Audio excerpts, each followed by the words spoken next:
السلام علیکم یا علی مدد، کیسے ہیں آپ سب؟ ٹھیک ہیں انشاءاللہ، ٹھیک ہوں گے۔ اور آج 8 محرم ہے، مولا غازی عباس علمدار بس نکلنے لگے ہیں مجلس کی طرف، اور ملتے ہیں آپ سے۔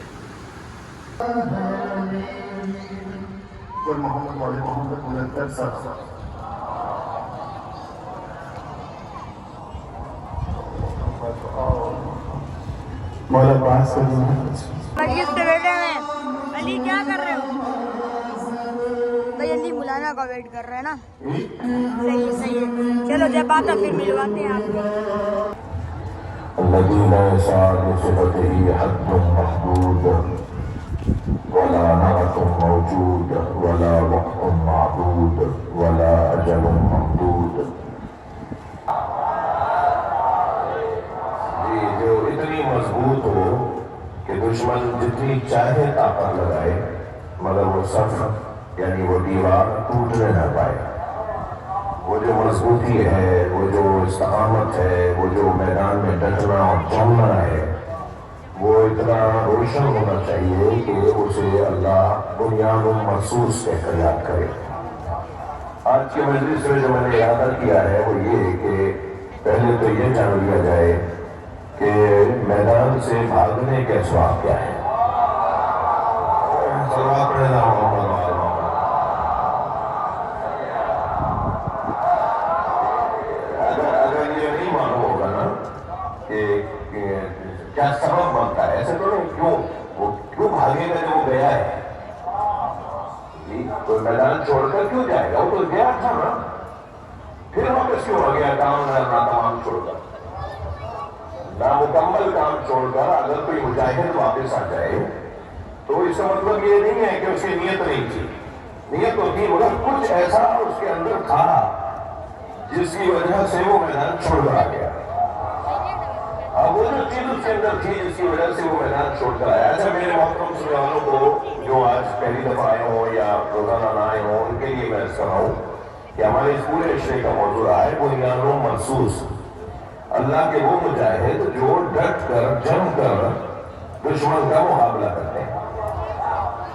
اچھا، کیونکہ ابھی جو انڈیا اور پاکستان کی جنگ ہوئی، یعنی جس میں پاکستان نے جہاد کیا، اور ایران اور اسرائیل کی جو جنگ ہوئی جس میں ایران نے جہاد کیا، تو ان دنوں میں اس لفظ کو بہت زیادہ استعمال بھی کیا گیا نا، بنیاد مرصوص، بلکہ ہمارے حملے کا بھی نام بنیاد مرصوص تھا۔ پاکستان کی حفاظتی اداروں، پاکستان کی سلامتی کے لیے بلند تر سلوات۔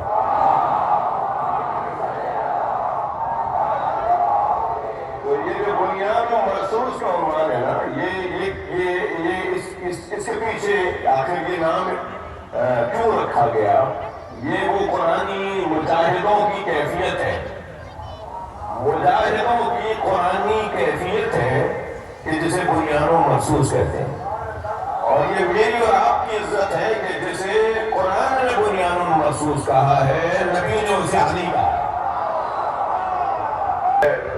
میں نے عرض کیا تھا کہ کچھ ہماری حفاظتی اداروں کے جو افسران ہیں ان سے محرم سے پہلے جب ملاقات ہوئی تو میں نے ان سے کہا کہ میرا مضمون یہ ہے، آپ خود بھی تشریف لائیں اور اپنے لوگوں سے بھی کہیں کہ آ کے سنیں کہ سپاہیوں کے اور مجاہدوں کے اور جنگ جہاد کرنے والوں کے بارے میں آیات اور احادیث ہماری کیا رہنمائی ہے، ٹھیک ہے؟ اور یہ وطن ہمارا بڑی محنتوں اور بڑی مشقتوں کے بعد حاصل ہوا ہے۔ اگر خدا نخواستہ کبھی وطن پر ضرورت پڑی تو پاکستان کا بچہ اس کی دفاع کے لیے کھڑا ہوگا۔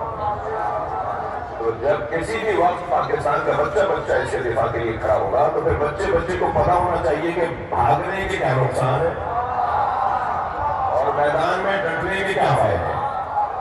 تو یہ میں اپنے ان دوستوں کے لیے تو کہہ ہی رہا ہوں، لیکن میں اپنے محترم سننے والوں کے لیے بھی کہہ رہا ہوں۔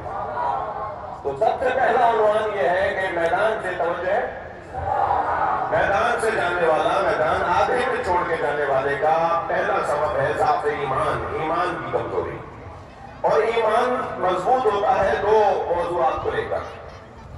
ان دو موضوعات کو معمولاً ہم اول اور آخر میں بیان کرتے ہیں اور درمیان میں کچھ اور ایمان کی اور عقیدے کی کچھ موضوعات ہیں جنہیں ہم بیان کرتے ہیں، لیکن جتنے بھی ہمارے عقائد ہیں نا ان سب میں اول اور آخر توجہ ہے. اب اول اور آخر دو ایسے موضوع ہیں کہ اگر ان کو ہم نے کور کر لیا تو درمیان والے عقیدے خود بخود ہمارے محفوظ ہو جائیں گے. اور وہ اول اور آخر والے دو عقیدے کون سے؟ ایک اللہ پہ توکل اور ایک آخرت پر یقین. جو اللہ پر توکل نہیں کرتا پھر رسول اللہ پہ کلمہ پڑھنے کا کیا فائدہ؟ جو اللہ کو ہی نہیں مانتا وہ مولا علی کو کیا مانتا؟ سمجھ گیا نا؟ اور اس دنیا کی خوبصورتی ہی اس میں ہے کہ ہم اس دنیا پر خاتمہ نہ مانیں، اس دنیا کو آخر نہ مانیں. یہ دنیا ہے اور بس یہ نہ مانیں. اس کے بعد بھی ایک جہان ہے، اس کے بعد بھی ایک زندگی ہے. بلکہ اگر میں محترم سننے والوں کے توسط سے سب سے کہہ دوں کہ اصل زندگی ہی وہ ہے جو اس کے بعد شروع ہو، جسے ہم آخرت کہتے ہیں. آخرت، اصل زندگی آخرت کی زندگی. یہ تو بھائی ایسا لگتا ہے جیسے کل شروع ہوئی تھی. 90 سال والا بھی کہتا ہے کہ کل کسی بات ہے. میری بارات جو ہے نا وہ کلیارو گئی تھی. مثال دے رہا ہوں، کلیارو والے روز سولہ کچھ ہو جائیں گے. مثال کے طور پہ وہ کل کسی بات ہے. میرے جو میں حضرت کے پاس آئے، یعنی سید علی قاضی طباطبائی کے پاس سے استاد مجھے اپنا شاگرد بنا لے. سید علی قاضی طباطبائی مرحوم مغفور رحمۃ اللہ علیہ، انہوں نے کہا کہ باتیں کریں گے، دیکھتے ہیں کہ کیا کرنا ہے، جو تم کہہ رہے ہو اس پہ غور کریں گے. میرا وقت ہونے والا ہے مولا علی کو سلام کرنے کا. میں روزانہ کوفے میں رہتے تھے، نجف اشرف کوفے کے ساتھ ہی ایک شہر ہے. تو انہوں نے کہا کہ اب تو دونوں شہر مل گئے ہیں. پہلے تو یہ شہر اب سے 100-200 سال پہلے اور فرق پتہ چلتا تھا کہ یہ شہر ختم ہو گیا، یہ شہر شروع ہو گیا. اب دونوں شہروں کو پتہ بھی نہیں چلتا کب کوفہ ختم ہوا کب نجف شروع ہو گیا. تو انہوں نے فرمایا کہ مجھے مولا کو سلام کرنے کا ٹائم ہو رہا ہے میرا، میں مولا کو سلام کرنے جاتا ہوں. پیدل جاؤں گا. پہلے پیدل ہی جاتے تھے. تو پہلے مولا کو سلام کرتے ہیں، واپس آ کر بیٹھیں گے، بات کریں گے، دیکھو تم کیا کہہ رہے ہو اس پہ غور کریں گے. تو کہنے لگا ٹھیک ہے. دونوں اٹھ لیے. آتے راستے میں اس شاگرد کو، جو شاگرد بننے آیا تھا، اسے خیال آیا کہ یہ کشکول وہیں چھوڑایا ہے. تو سید علی قاضی سے کہنے لگے استاد میں نے کشکول آپ کے گھر چھوڑ دیا، میں وہ لے آؤں. انہوں نے کہا جا رہے ہیں پھر واپس آئیں گے، کشکول کہاں جا رہا ہے؟ کشکول وہیں رہے گا. کہنے لگے نہیں، اس کے بغیر میرا گزارا نہیں ہے. تو انہوں نے فوراً فرمایا اسے حب دنیا کہتے ہیں. دنیا کی جس سہولت کے بغیر میرا گزارا ہی ختم ہو جائے تو میں حب دنیا کا شکار.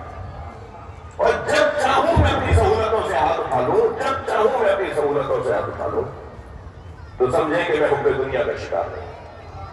یہ ایک کسوٹی ہے، یہ ایک پیمانہ ہے. آپ نے کل دیکھا میری حب دنیا اے سی نہیں چل رہا تھا تو مجھ سے مجھے صحیح بڑھ جائے. تو میرا تو خود اپنا حال اچھا نہیں ہے. صلوات پڑھ اللہ محمد وآلہ. ایک اور بلند صلوات پڑھ لیں. سب سے زیادہ برا ہی لگتا ہے وہ جو بہادر ہو، جو شیطان کو پٹا اٹھا دے، جو شیطان کا مقابلہ کرے. شیطان وسوسہ ڈالتا ہے کہ چھوڑ کے جاؤ، کہاں آ گئے ہو، کیا کر رہے ہو، کیا ضرورت ہے، تم ہی رہ گئے ہو کیا، ابھی تو بچے چھوٹے ہیں، ابھی تو تمہیں دنیا دیکھنی تھی، تم ہی اکیلے رہ گئے ہو، اکیلے ہو جاؤ گے، سب تمہارا ساتھ. عزیزان اکرامی، میں اپنی خاطر جینا ہونا نہیں ہے، دوسروں کی خاطر جینا کا ہونا ہے. یہ کہنا کہ میں نہیں ہوں گا تو کوئی بھی نہیں ہوگا، یہ غلط ہے. یہ کہیے کہ کوئی نہیں ہوگا تو میں کہاں ہوگا. توجہ کر رہے ہیں میری باتوں کا؟ یہ کون سا ہنر ہے کہ انسان کہے کہ صاحب میں نہیں ہوگا تو کچھ بھی نہیں ہوگا؟ نہیں، سب نہیں ہوں گے تو میں کہاں ہوگا. تو جب سب مار دیے جائیں گے، سب کو قتل کر دیا جائے گا تو پھر میں کہاں ہوں. شیطان وسوسے سے ڈالے گا کہ نہیں تم آ جاؤ، واپس آ جاؤ. وہ بچی بلبلا رہی ہوگی، بیٹی یاد کر رہی ہوگی، بیٹا یاد کر رہا ہوگا. نہیں عزیزان گرامی، یہ زیادہ تر وسوسہ ہے. اور چھٹی بات بتا دوں، سربراہ لشکر کے انتخاب میں غلطی. سربراہ لشکر کم سے کم اس کی کوئی ہسٹری ہونی چاہیے جہاد کر رہی تھی. سلوات پڑھنا محمد والے کے حوالے کر دیا لشکر. جی آپ نے ایک ناشی کے حوالے کر دیا لشکر. آپ نے ایسے بندے کے حوالے لشکر کر دیا جس نے کوئی خاص جہاد نہیں کیا، کوئی کارنامہ نہیں دکھایا، کوئی کام نہیں کیا، کوئی اس کی تاریخ نہیں ہے. لیکن جب سپاہیوں کو پتہ چلے گا، مجاہدوں کو پتہ چلے گا، جب میدان کے اندر اترنے والوں کو پتہ چلے گا کہ ہمارے آگے وہ چل رہا ہے جس نے اس سے پہلے بڑے بڑے سورما والے ہیں، تو انہیں حوصلہ ملے گا کہ ہم اس کے پیچھے چل رہے ہیں کہ جس کی ہسٹری ہے، تاریخ ہے. اور اگر اس کے برخلاف ہو کہ کوئی ایسا آگے چل رہا ہو جو بقول استاد سید جعفر کے کہ علم لے کے گئے ہوں اور ڈنڈا لے کے آئے ہوں. صلوات پڑھنا محمد والے. میں بدن صلوات کہا تھا. منہ بتاتے سب ایک حدیث سنانے جاؤ. 7 ایسے گناہ ہیں جن کا مرنے کے بعد بہت بھیانک نتیجہ ہے. منہ بتاتے سب 7 ایسے عواقب، 7 ایسی چیزیں جن کا عاقبت، جن کی آخر، جن کا نتیجہ برا ہے. بتا دوں ان 7 چیزوں میں سب سے پہلی چیز توجہ. حدیث میں ہے کہ اجتنبوا السبع الموبقات، 7 برے کاموں سے بچو. سب سے پہلی چیز الشرک باللہ، اللہ کے ساتھ شرک کسی کو، شریک کسی کو قرار نہ دو. اللہ کے ساتھ شریک قرار دینا یہ آخرت کو برباد کرے گا. مشرکوں سے کربلا والوں کا کوئی تعلق نہیں. میں لفظوں کو بدل کے کہوں کہ کربلا تو سجی ہی شرک سے بچانے کے لیے. کربلا کا کام مشرک بچانا ہے، مشرک کو شرک سے بچانا ہے. سب سے پہلا عنوان شرک باللہ. دوسرا عنوان والسحر، جادو. جادو کو اپنے لیے ذریعہ معاش اور زندگی کا حصہ اور عادت اور طریقہ اور مشغلہ بنانا. جادو تباہ کر دے گا انسان کو دنیا میں بھی اور مرنے کے بعد بھی. وہ علوم جن کا سیکھنا حرام ہے ان میں سے ایک جادو ہے. ہر زمانے میں ایک کامل الایمان اور کامل العقیدہ ایک فقیہ کے اوپر یہ جائز ہوتا ہے کہ وہ جادو کے بارے میں جانتا ہو، تاکہ اس کے ذریعے سے اگر مسلمانوں پر، مومنوں پر حملہ ہو تو وہ اس کا توڑ کر سکے. بس جی مولانا، صرف توڑ کر سکے، اس سے زیادہ نہیں.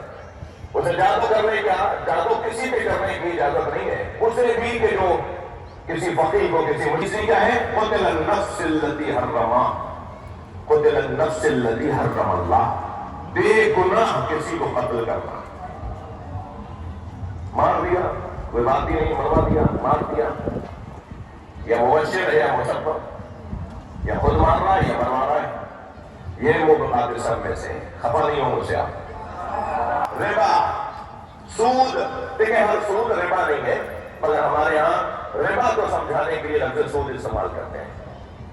ہر سود حرام نہیں ہے. سود فائدے کو کہتے ہیں. ٹھیک ہے، فائدہ، اس سے کوئی فائدہ ہوا آپ کو؟ جو اکل مال یتیم، یتیم کا پیسہ کھا جانا، جو آخرت برباد کر دے گا.